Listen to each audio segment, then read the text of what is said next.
Quadratic equations in practice. We can encounter quadratic equation applied in many fields in practice. Let's consider an example from geometry. Example.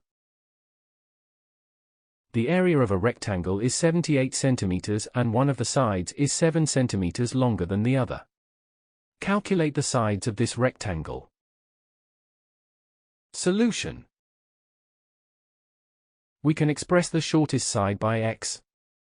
In this way, the longer side is x plus 7 and the area of the rectangle is x plus 7. From the clues, it is known that the area of the given rectangle is 78 centimeters. Hence, we obtain the quadratic equation shown in the following on screen. We have a equals 1, b equals 7 and c equals 72. First, let's calculate the discriminant. Obviously, it will be positive. Thus, we have the following as shown on screen. Given that square root of 361 is equal to 19, we obtain for the two roots of the given quadratic equation, we have the following as shown on screen. This value is not accepted, as length cannot be negative.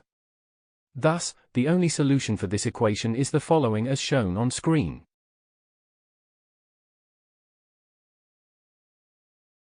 That is all for lesson 9.6.3. To continue this tutorial, please watch 9.6.4, Vieta's formulas.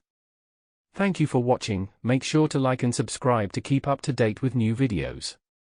For more information, calculators, and tutorials, please visit www.icalculator.info.